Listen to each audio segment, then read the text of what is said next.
Welcome to the Unveiled Epic Echoes channel. Today, we're diving deep into an unexplored historical mystery.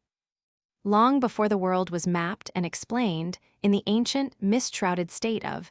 where the Yangtze River carved its lazy, powerful path through lush, untamed forests, a mystery began to stir. A story not of a man, but of a whisper that became a voice, a legend woven from the very fabric of the Tao itself. It began not with a cry, but with a profound and waiting silence, for the one who would be known as Lao was said to have been carried in his mother's womb for 62 years. Some legends even say 81, a period not of biological gestation, but of a spiritual gathering, a slow accumulation of cosmic understanding, so that when he was finally born under a plum tree, his hair was already as white as winter snow, and his eyes held the deep, knowing calm of a 1,000-year-old mountain lake. They named him Li for the plum tree that had sheltered his arrival and meaning ear, perhaps for his wisdom or his attentive nature.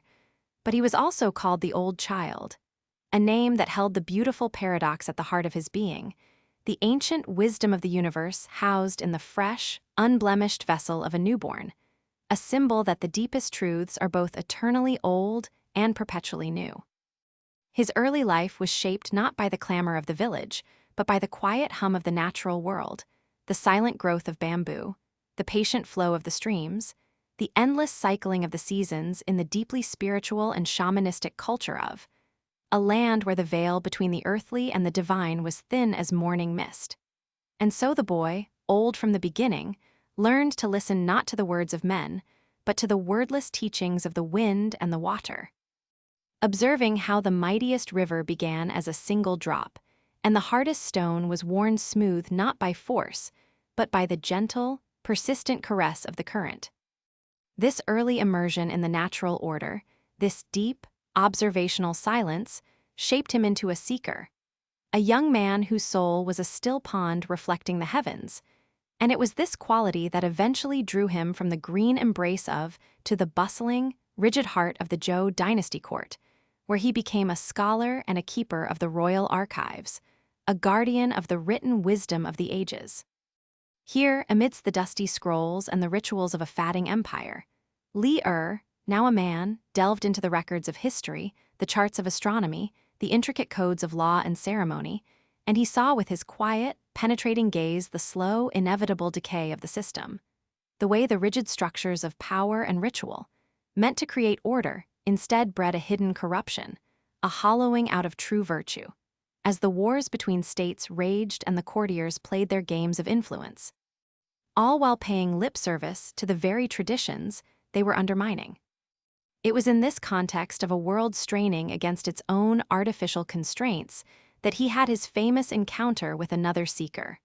a man named, whom we know as Confucius,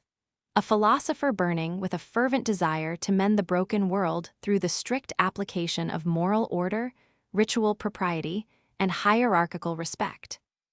Confucius, earnest and troubled, came to the old archivist seeking wisdom on ancient rites, and the meeting was like the collision of two elemental forces, the mountain meeting the river. Confucius spoke of the Duke of Zhou's rituals, of benevolence and righteousness, of structuring society like a well-built house where every beam knew its place. Lao, his voice as soft as falling leaves, listened and then gently chided the younger man, telling him to let go of his arrogant, prideful striving and the hollow echoes of long-dead men, advising him that the true gentleman does not display his virtue like a merchant but embodies it naturally, without show, and that the greatest wisdom lay not in imposing order from without but in aligning with the natural flow, the Tao, from within, a flow that values humility over honor, softness over hardness, and the yielding emptiness of the valley over the proud, exposed peak. The meeting was a pivotal moment, a clarion call that highlighted two paths for the human spirit, one seeking to build a better cage, the other seeking the key to freedom. And while Confucius left thoughtful and somewhat shaken, Lao felt the walls of the court closing in around him, the dust of the archives choking the fresh, clean truth he felt in his soul. The disillusionment grew with each passing season, each new report of a pointless war, each new instance of petty corruption, until the weight of civilization became too heavy to bear, and the call of the wild, untamed West, the land of pure mountains and silent deserts, became an irresistible song in his heart. And so, as an old man with a beard like a waterfall of silver, he simply let go, resigning his post, and mounted a water buffalo, a creature of immense patience and strength, symbolic of the slow, steady, unwavering path of the natural world, and began his slow journey westward, leaving the noise and the strife behind, seeking not an answer but a deeper immersion in the question, moving towards the purity of the unknown. His journey was a slow unwinding of his courtly life, each step taking him further from the world of man and deeper into the realm of primal truth, until he reached the western frontier, the pass, a narrow gate between towering mountains that marked the boundary between the known world and the vast, mysterious wilderness. There, the gatekeeper, a man named Yinzai, a seeker himself who had felt the emptiness of his post, recognized the extraordinary quality of the old sage approaching, an aura of profound peace that seemed to still the very air around him. Yinzai, with a heart full of desperate yearning, begged Lao not to disappear into the wilderness without first recording his wisdom for the world, for those left behind in the confusion and the darkness. Moved by the man's sincerity, or perhaps seeing in this moment the final, necessary act of his life in the world of men, Lao agreed. He sat, and over the course of 3 days, in a state of deep, flowing concentration, he wrote. He did not write a long, elaborate treatise, but a small, dense, and cryptic book of just 5,000 characters, a text that would become known as the Tao Ching, the Book of the Way and its Virtue. In those terse, poetic verses, he laid out the foundation of a philosophy that would echo through the ineffable Tao that is the source and the flow of all things, the principle of Wu Wei, action through non-action, like the effortless cutting of water through stone, the power of simplicity, compassion, and humility, the wisdom of moderation and the folly of force, the profound strength found in softness and yielding, and the ultimate trust in the natural, spontaneous order of the universe, which operates with a perfection that human intellect can scarcely comprehend. When the last character was brushed onto the bamboo slips or the silk, he handed the work to Yinzai, and without a word of farewell, he passed through the gate, riding his water buffalo into the swirling mists of the western mountains, and vanished from recorded history, becoming one with the legend. Some stories say he lived for centuries as a hermit in the high, lonely peaks, conversing with the clouds and the cranes. Others whisper that he traveled far, perhaps even reaching India, where his teachings might have influenced another great spiritual tradition, or that he shed his mortal form entirely, becoming a Xian, a wandering immortal, forever part of the hidden, magical fabric of the world. But his disappearance was only the beginning of his presence, for the small book he left behind became a seed that grew into the great, sprawling tree of Taoism, its roots digging deep into the Chinese soul, influencing everything from medicine and martial arts, which sought to align with the body's natural energy and flow, to poetry and painting,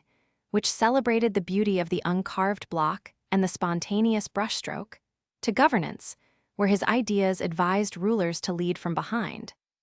to be like the still center of the wheel, and to spiritual traditions that sought immortality through harmony with the Tao. His legacy is that of a man who avoided fame, who sought obscurity, and in doing so, transformed the world's understanding of itself, leaving behind only a small book and an eternal whispering message that true power lies in harmony, not conflict, in flow, not resistance, in balance, not extremity, and in walking the humble, winding, and beautiful path of the way. This mysterious journey ends here, but stay tuned for more untold stories in our next video. Subscribe to the channel and hit the bell icon so you don't miss any new stories. Thank you, and see you again. And so the old master passed beyond the gate, beyond the known world, and the great silence of the mountains welcomed him like a long-lost son. The path his water buffalo trod was no longer a path of stone and dirt, but a ribbon of mist winding through whispering pines, each step taking him deeper into the heart of the Tao. The air, thin and crisp as ancient parchment, carried the scent of cedar and damp earth, a perfume far removed from the smoky incense of the Zhou court.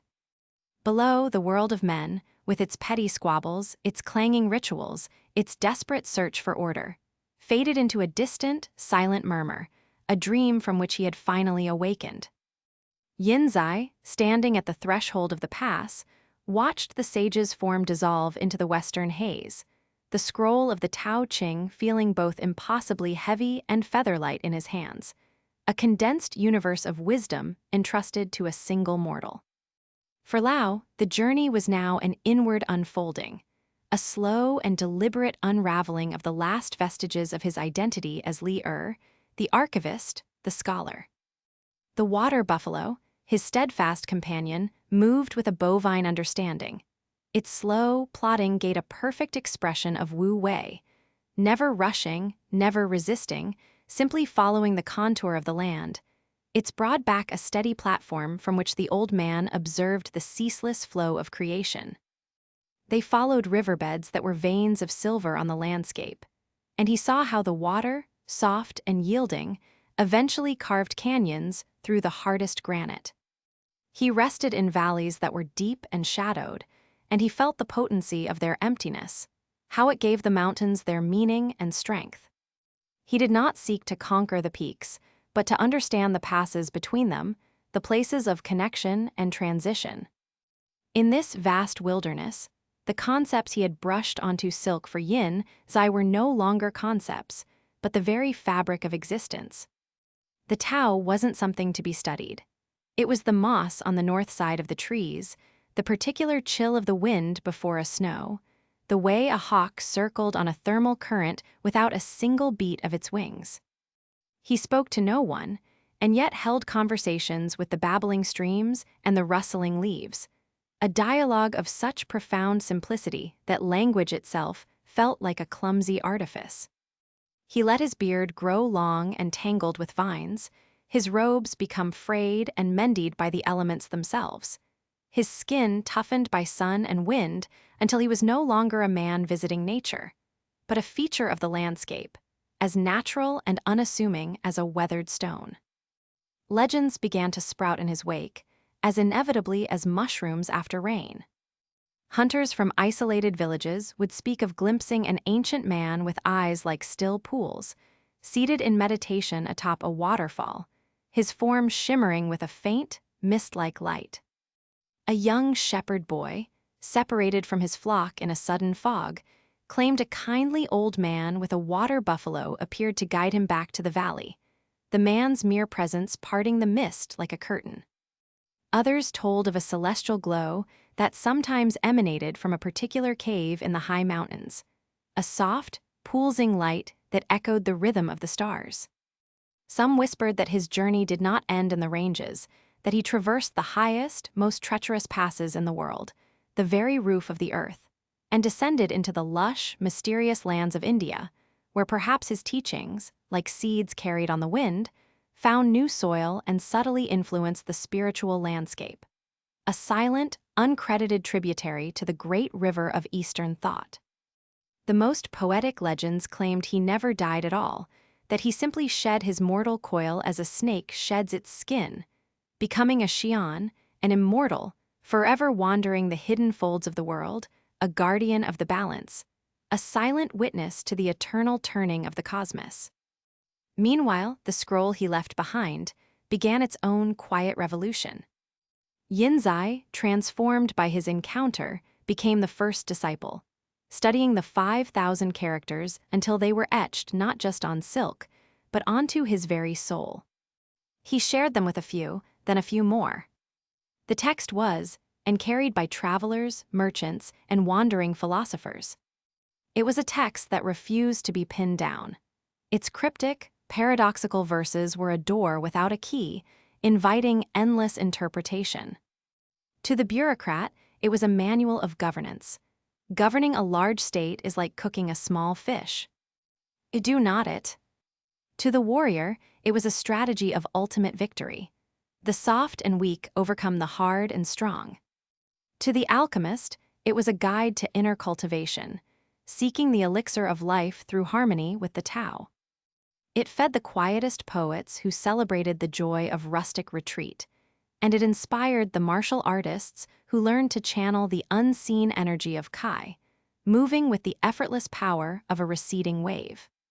Its influence was like water, seeping into every crack and crevice of Chinese culture, giving rise to the profound and multifaceted tradition of Taoism. With its pantheon of deities, its practices of meditation and qigong, and its deep connection to the natural world. Centuries turned, dynasties rose and fell, but the voice from the past never faded. It was a whisper that endured all shouts, a softness that outlasted all hardness. The man who had sought no fame, who had written his masterpiece only as a favor to a gatekeeper and then vanished into oblivion, had become one of the most enduring figures in human history.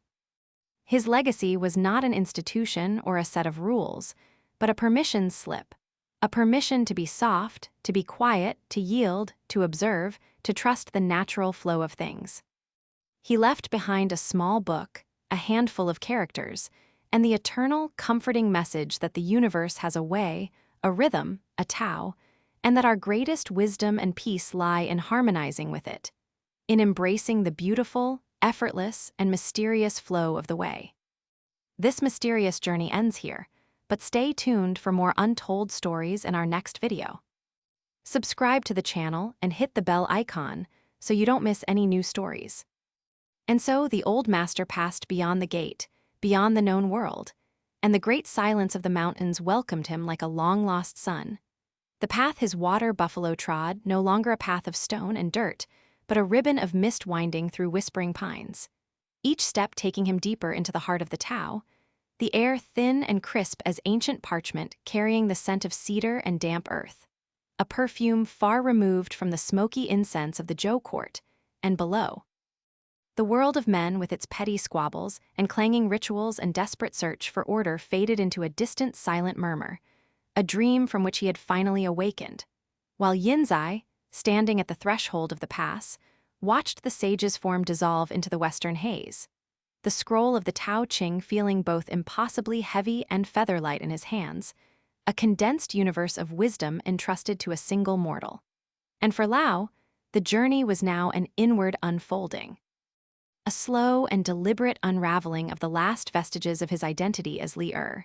the archivist, the scholar, the water buffalo, his steadfast companion, moving with a bovine understanding. Its slow plodding gave a perfect expression of Wu Wei, never rushing, never resisting, simply following the contour of the land. Its broad back a steady platform from which the old man observed the ceaseless flow of creation, following riverbeds that were veins of silver on the landscape. He saw how the water soft and yielding eventually carved canyons through the hardest granite. Resting in valleys deep and shadowed, he felt the potency of their emptiness, how it gave the mountains their meaning and strength, not seeking to conquer the peaks, but to understand the passes between them, the places of connection and transition. And in this vast wilderness, the concepts he had brushed onto silk for Yin Zai were no longer concepts, but the very fabric of existence. The Tao wasn't something to be studied. It was the moss on the north side of the trees, the particular chill of the wind before a snow, the way a hawk circled on a thermal current without a single beat of its wings. He spoke to no one, and yet held conversations with the babbling streams, and the rustling leaves a dialogue of such profound simplicity that language itself felt like a clumsy artifice. He let his beard grow long and tangled with vines, his robes become frayed and mended by the elements themselves, his skin toughened by sun and wind, until he was no longer a man visiting nature, but a feature of the landscape as natural and unassuming as a weathered stone. And legends began to sprout in his wake as inevitably as mushrooms after rain. Hunters from isolated villages would speak of glimpsing an ancient man with eyes like still pools seated in meditation atop a waterfall, his form shimmering with a faint mist-like light. A young shepherd boy separated from his flock in a sudden fog claimed a kindly old man with a water buffalo appeared to guide him back to the valley, the man's mere presence parting the mist like a curtain. Others told of a celestial glow that sometimes emanated from a particular cave in the high mountains, a soft pulsing light that echoed the rhythm of the stars. Some whispered that his journey did not end in the ranges, that he traversed the highest, most treacherous passes in the world, the very roof of the earth, and descended into the lush, mysterious lands of India, where perhaps his teachings, like seeds carried on the wind, found new soil, and subtly influenced the spiritual landscape, a silent, uncredited tributary to the great river of Eastern thought. The most poetic legends claimed he never died at all, that he simply shed his mortal coil, as a snake sheds its skin, becoming a Xian and immortal, forever wandering the hidden folds of the world, a guardian of the balance, a silent witness to the eternal turning of the cosmos. And meanwhile, the scroll he left behind began its own quiet revolution. Yin Zai, transformed by his encounter, became the first disciple studying the 5,000 characters, until they were etched not just on silk, but onto his very soul. He shared them with a few more. The text was, and carried by travelers, merchants, and wandering philosophers. It was a text that refused to be pinned down. Its cryptic, paradoxical verses were a door without a key, inviting endless interpretation. To the bureaucrat, it was a manual of governance. Governing a large state is like cooking a small fish, do not it. To the warrior, it was a strategy of ultimate victory. The soft and weak overcome the hard and strong. To the alchemist, it was a guide to inner cultivation, seeking the elixir of life through harmony with the Tao. It fed the quietest poets who celebrated the joy of rustic retreat, and it inspired the martial artists who learned to channel the unseen energy of Kai, moving with the effortless power of a receding wave. Its influence was like water seeping into every crack and crevice of Chinese culture, giving rise to the profound and multifaceted tradition of Taoism, with its pantheon of deities, its practices of meditation and qigong, and its deep connection to the natural world. Centuries turned, dynasties rose and fell, but the voice from the past never faded. It was a whisper that endured all shouts, a softness that outlasted all hardness. The man who had sought no fame, who had written his masterpiece only as a favor to a gatekeeper, and then vanished into oblivion, had become one of the most enduring figures in human history. His legacy was not an institution or a set of rules, but a permission slip, a permission to be soft, to be quiet, to yield, to observe, to trust the natural flow of things. He left behind a small book, a handful of characters, and the eternal comforting message that the universe has a way, a rhythm, a Tao, and that our greatest wisdom and peace lie in harmonizing with it, in embracing the beautiful, effortless, and mysterious flow of the way. And as the stars wheeled overhead and the seasons turned in their endless cycle, the memory of the old child who rode west became less a memory of a man and more a feeling, a sensation of rightness that one might feel when sitting by a stream in the deep woods, a sense that everything, even the silence, is exactly as it should be, and that the greatest journey is not to a place, but into the vast, serene, and unnameable heart of the present moment, where the Tao flows forever, deep and still, like the endless, quiet current of the night itself. This mysterious journey ends here, but stay tuned for more untold stories in our next video. Subscribe to the channel and hit the bell icon so you don't miss any new stories. And so the legend of the old master continued to breathe and grow long after his physical form had faded from the world,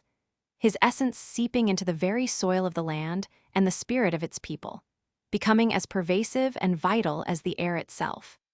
And in the quiet monasteries that began to dot the sacred mountains, monks would rise before dawn to meditate not on his words, but on the silence between them, seeking to emulate the uncarved block. The state of pure potential that existed before the world was named and divided,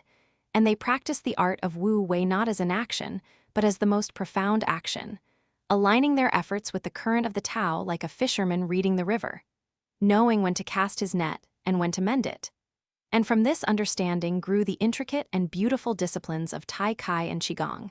where movement was a meditation, a slow, flowing dance that cultivated the inner energy, the Kai.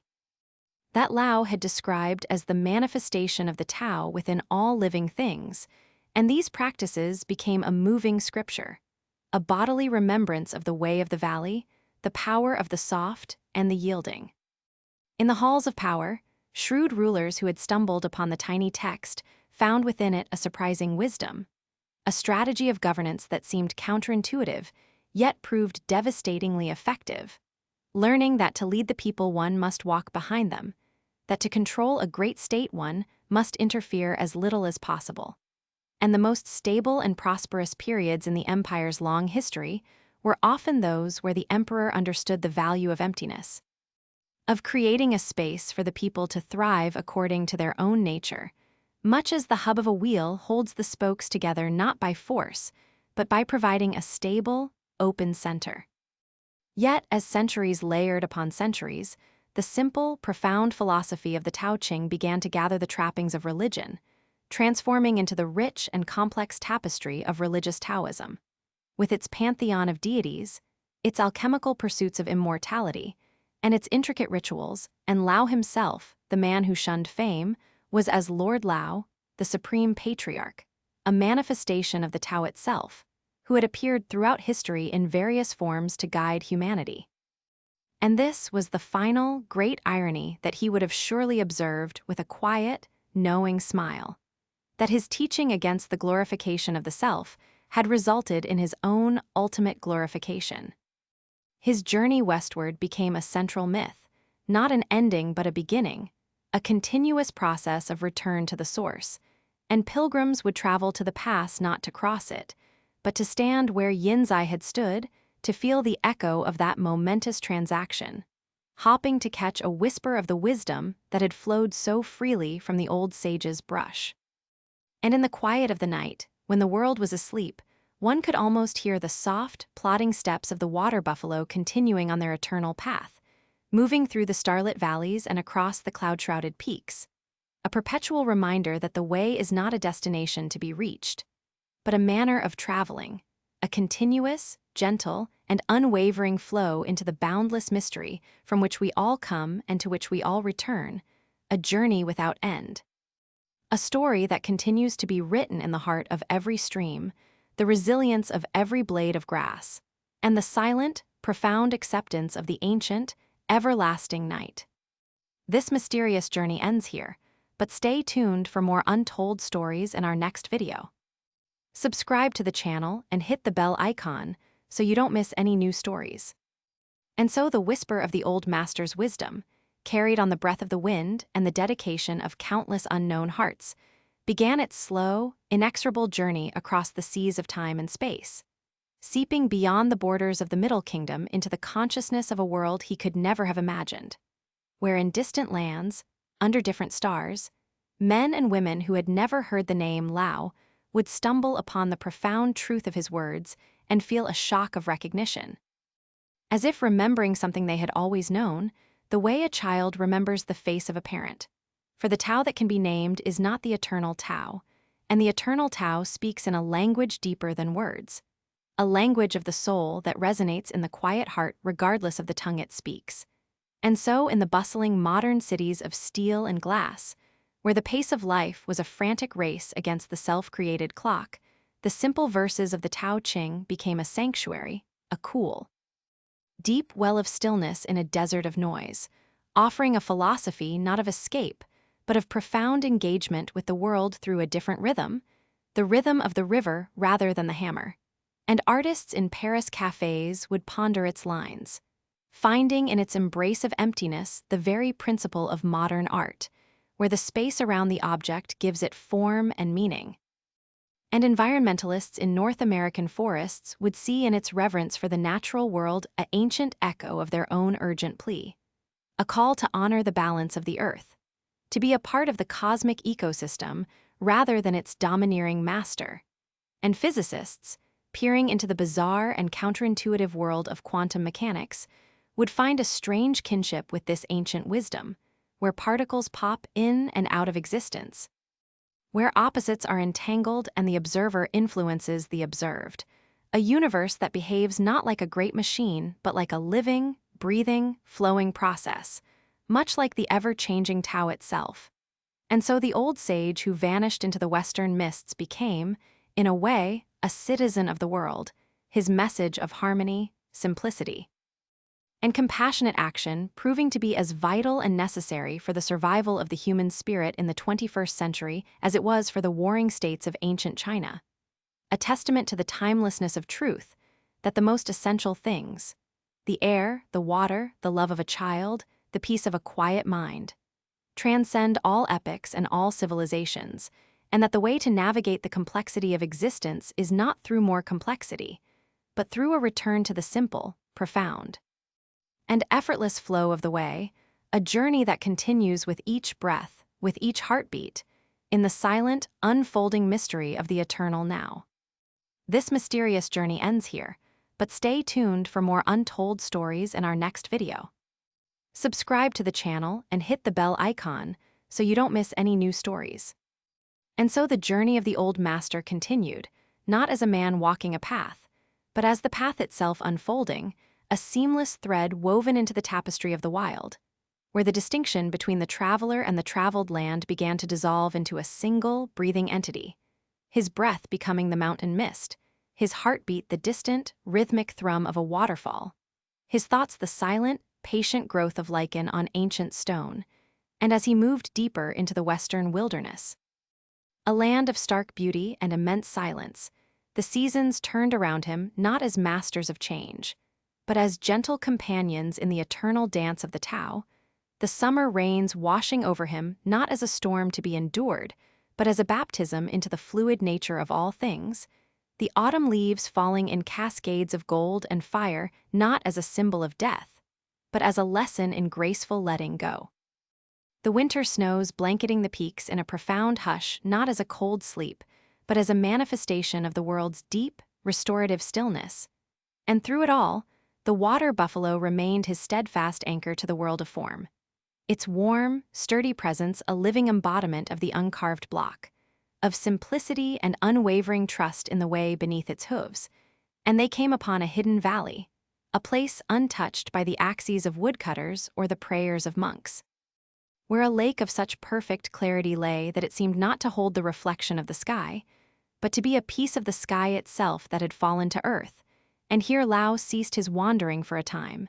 building a simple shelter of woven branches and stone, not as a home, but as a gesture, a slight bending of the world to allow for rest. And in this valley, he entered a new phase of his existence, one of perfect equilibrium,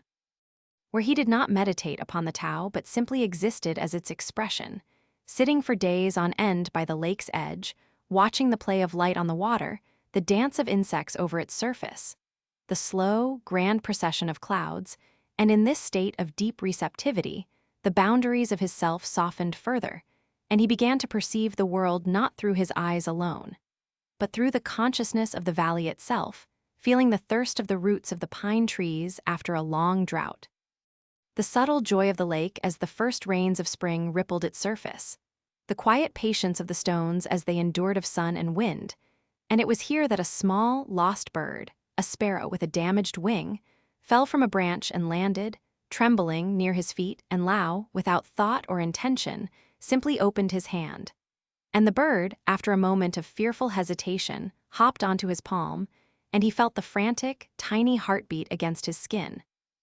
a pulse of life as valid and sacred as his own, and he held it thus for a long time, not healing it with any active force, but simply holding it in a field of profound peace, until the bird's trembling ceased and its fear subsided. And when it finally fluttered away, its flight was strong and true. And this small, wordless exchange was a deeper sutra than any that could be written, a testament to the power of compassionate presence, of Wu Wei in its most intimate form. And as the years in the valley blended into one another, becoming a single, elongated moment of serene awareness, he knew that his journey was nearing its final transformation, not an end, but a merging, a return to the source that was so complete that the vessel of his body would no longer be necessary. And on a day when the air was so clear it seemed one could see into the heart of existence, he stood by the lake, his form now so thin and translucent he appeared to be made of light and memory. And he looked at the water buffalo, his companion for so long, and with a gentle nod, he released it, the creature turning and ambling slowly back into the forest, its purpose fulfilled. And then Lao turned towards the highest peak, whose summit was wreathed in a perpetual, glowing cloud. And he began to walk, not on the path, but upon the air itself, his steps leaving no impression on the earth, his form becoming less and less distinct with each movement, until he was nothing but a shimmer, a resonance. A final, gentle exhalation that blended completely with the mist, the light, and the boundless, eternal flow of the way, leaving behind only the memory of a smile and the undeniable, comforting truth that he had not left the world, but had instead become one with it, forever a part of the whispering wind, the flowing water, and the silent, steadfast strength of the mountain, a permanent part of the beautiful, mysterious, and endless story of the universe. This mysterious journey ends here, but stay tuned for more untold stories in our next video. Subscribe to the channel and hit the bell icon so you don't miss any new stories. And so, the story continues not with a beginning, but as a deepening, a further softening into the boundless reality the old master had become. For his physical form had dissolved like a grain of salt in the ocean of the Tao,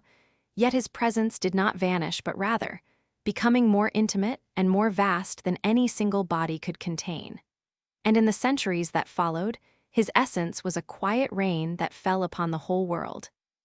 seeping into the dreams of poets who wrote verses they felt were given to them by the wind, inspiring painters to leave empty spaces on their scrolls where the mind could wander,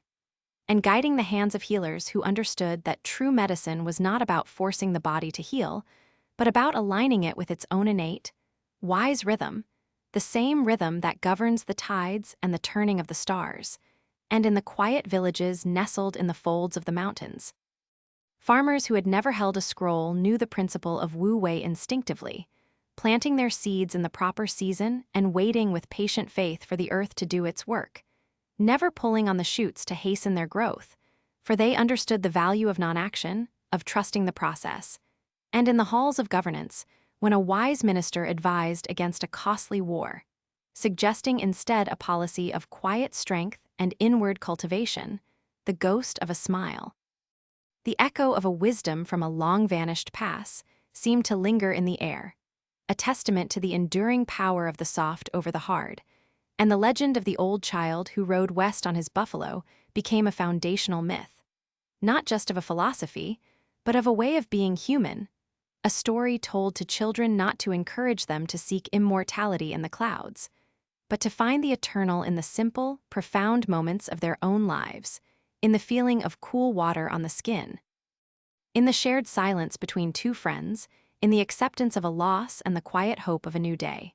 For the Tao Ching, that small, dense book, continued its journey too, carried by monks across the snowy Himalayas, translated by scholars in bustling European capitals, and discussed by seekers in modern cities, its words acting as a key, not to a locked door, but to a door that was always open, though few had noticed, a door into a way of seeing the world not as a collection of separate, struggling things, but as a single, flowing, harmonious organism. And as you listen now, in the quiet of this moment, you might feel the faintest tremor of that same harmony, a resonance in your own spirit, a sense that the journey of Lao is not a tale from a distant past, but a continuous, unfolding story in which we all participate, a reminder that we are, each of us, a brief and beautiful gathering of stardust, learning to flow with the great, compassionate, and effortless current of the way. A current that carries us now, and always, into the deep, peaceful, and welcoming silence of the night. This mysterious journey ends here, but stay tuned for more untold stories in our next video. Subscribe to the channel and hit the bell icon so you don't miss any new stories. And so the essence of the old master, having dissolved into the mist and the mountain light, did not simply vanish into nothingness, but became a more intimate and pervasive presence, a whisper in the very fabric of reality,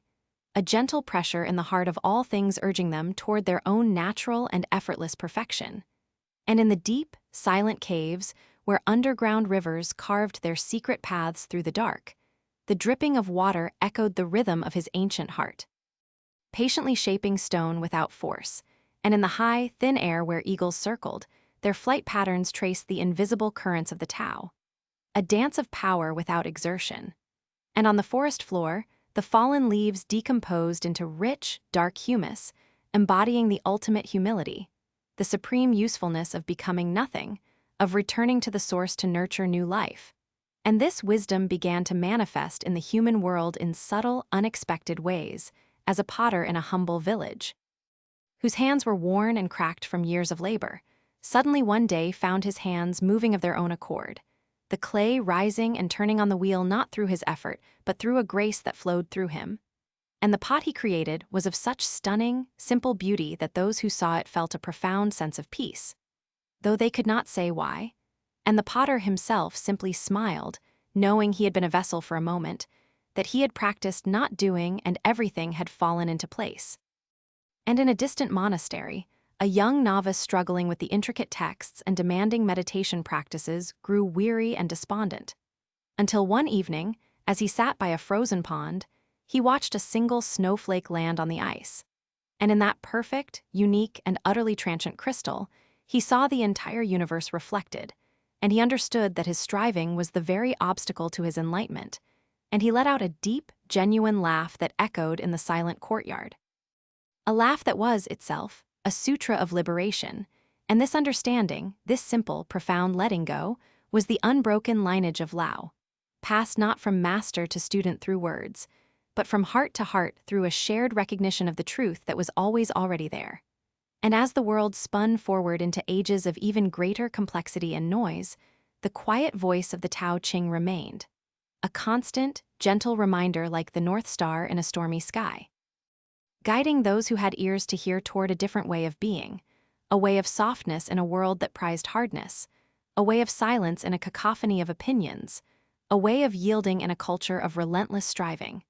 And if you listen very carefully now, in the space between your heartbeats, in the gentle rise and fall of your own breath, you can perhaps feel it too, the faint, enduring resonance of the old child who rode west, not as a distant historical figure, but as a part of your own deepest nature. A reminder that you are, right now, exactly where you are meant to be, flowing in the great, compassionate, and endless river of the way. A river that carries us all, softly and surely, into the serene and stardusted embrace of the eternal night. This mysterious journey ends here, but stay tuned for more untold stories in our next video. Subscribe to the channel and hit the bell icon so you don't miss any new stories. And so the legacy of the old master deepened, not as a monument of stone or a dynasty of power, but as a subtle and pervasive fragrance that lingered in the world long after the source had vanished. A fragrance that was carried on the spring breezes that thawed the frozen rivers of the north, and in the autumn gales that scattered the seeds of the dandelion across the meadows. And it was in the quiet moments of human life that his presence was most profoundly felt, in the tired farmer who,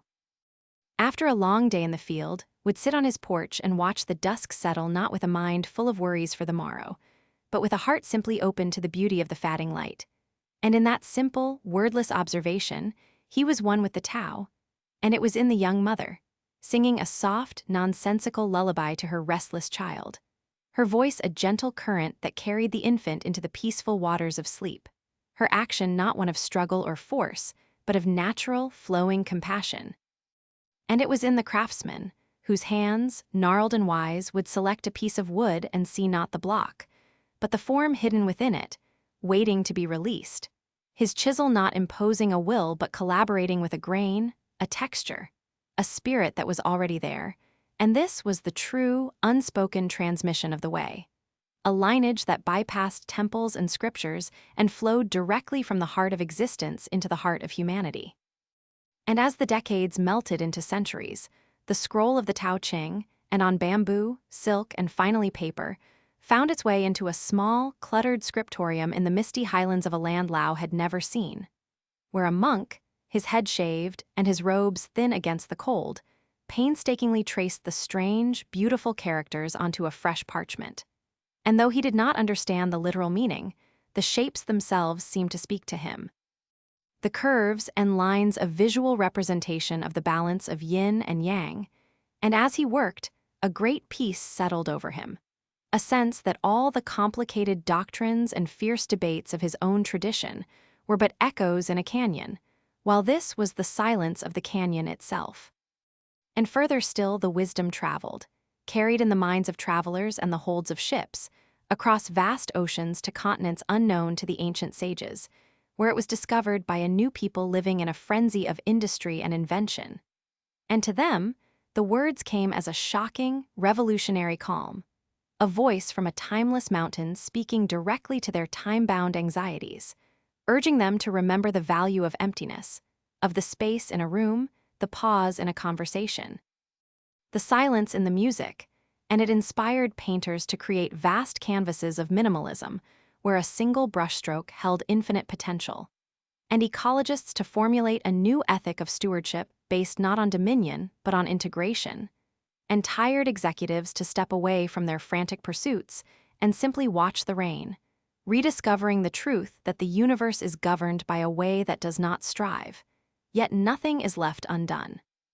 And all the while, in the hidden valley where the master had last walked, life continued its eternal cycle, the lake remaining as a perfect mirror, the trees growing taller and older, the stones enduring, and if a very pure-hearted traveler, one who had shed all ambition and desire, were to stumble upon that place by accident, they would not find a shrine or a relic, but they would feel an overwhelming, benevolent silence,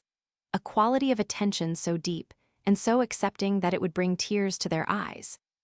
And they would know, without being told, that they were in a place where the veil between the world and the Tao was tissue-thin, and they would sit, and for a few hours or a few days, they would simply be, their own inner turmoil quieted by the immense, humming peace of the spot, and when they left, they would carry that silence with them like an invisible cloak, and their very presence would become a calming influence on everyone they met, a living testament to the journey that never ends. The story that continues to be written not in ink, but in the unfolding of each moment, in the gentle, inevitable, and beautiful flow of the way, which is the source of all stories, and the silence to which they all return. This mysterious journey ends here, but stay tuned for more untold stories in our next video. Subscribe to the channel and hit the bell icon so you don't miss any new stories. And so the whisper of the way continued to weave itself through the tapestry of human history, not as a shout from the rooftops, but as a secret known to the heart, a rhythm felt in the blood, a truth that needed no defense because it was as self-evident as the rising sun and as humble as the dust beneath our feet. In the quiet villages of the Italian countryside, an old winemaker, his hands stained with the earth of generations, knew without ever having heard the name Lao that to make good wine one must understand the balance of sun and rain, of patience and timing, that the grapes would sweeten in their own season and the wine would clear in its own time. And his greatest art was not in doing, but in allowing, in creating the conditions for nature to perform its ancient alchemy. And in this, he was a sage of the vineyard, a master of Wu Wei. Across the world, in the bustling ports of Southeast Asia, a fisherman mending his nets before dawn understood that the sea gave and the sea took away, that some days the nets would be full and other days empty,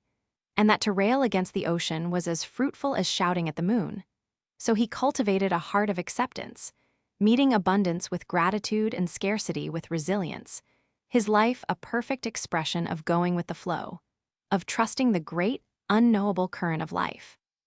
And in the towering cities of glass and steel, where human ambition scraped the sky, there were those who, in the midst of their striving, would occasionally be stopped short by a moment of grace. A glimpse of sunlight reflecting off a window in a way that created a momentary rainbow on the pavement, the shared smile with a stranger on a crowded subway, the profound silence that sometimes falls upon a room full of people. And in that instant, the complex machinery of their lives would fall away, and they would touch. However briefly, the simple, profound truth of the uncarved block, the peace that comes from being, not achieving. This was the true, unending journey of Lao's wisdom, not a path leading to a distant goal, but a quality of attention that could be brought to any moment, anywhere. It was the feeling of a gardener who knows that the flower blooms according to its own nature, and the only job of the gardener is to provide water and pull the weeds, to assist without interfering. It was the understanding of a teacher who sees that each child contains a unique wisdom, and that education is not about filling an empty vessel, but about nurturing the seed that is already there.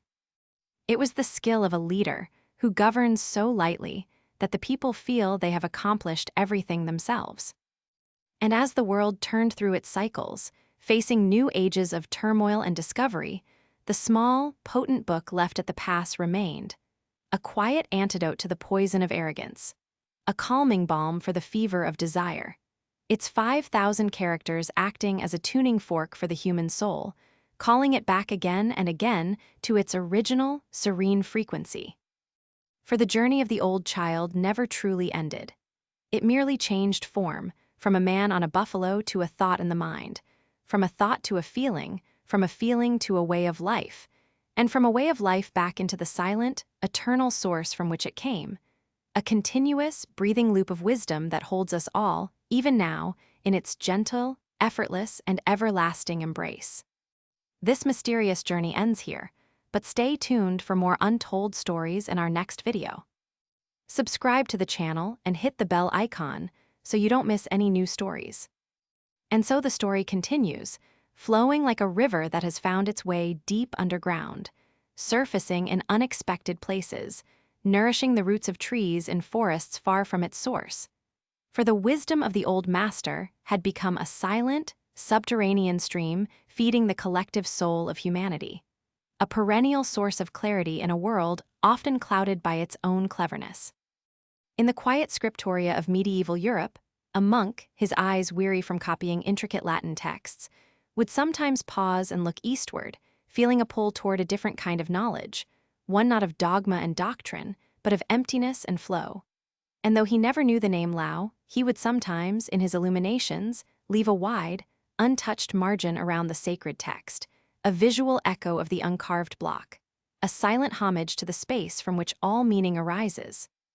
Centuries later, in the smog-choked dawn of the Industrial Revolution, a factory worker, her body aching from the relentless rhythm of the machine,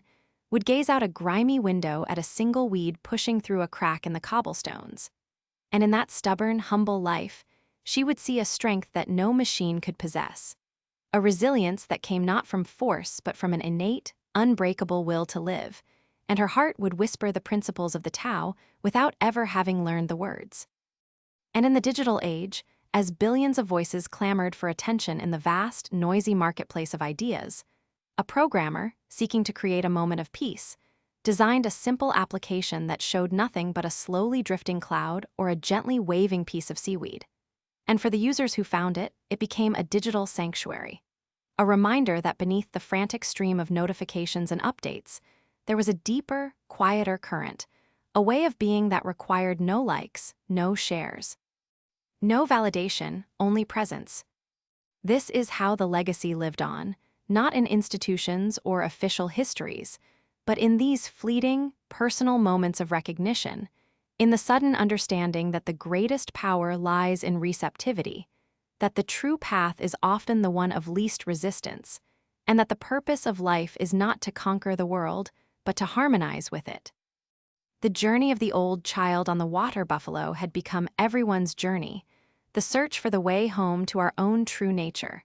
a nature that is fundamentally simple, kind, and at peace with the unfolding mystery of existence.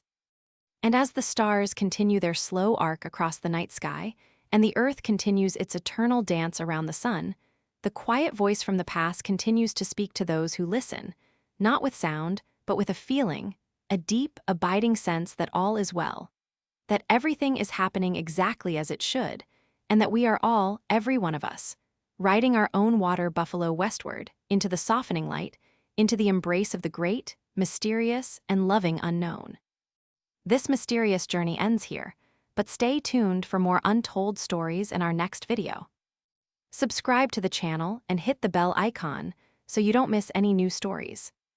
And so we arrive at the final moment, the last breath of the story, the point where all that has been spoken and all that has been felt must gently dissolve back into the great silence from which it came. The old master, having traversed the inner and outer worlds, having become one with the mist and the mountain, the stream and the stone, now turned his awareness inward one last time, not toward a thought or a memory, but toward the very source of awareness itself. There was no fanfare, no celestial choir, no blinding light, only a profound and deepening quiet, a softening of the edges of the self until there was no longer a distinction between the one who perceives and the perception itself. His journey on the water buffalo had been a metaphor for a lifetime. But this was the final step, the ultimate return to the uncarved block, to the state of pure potential that exists before the first word is spoken. He did not die, for that would imply he had been only a body.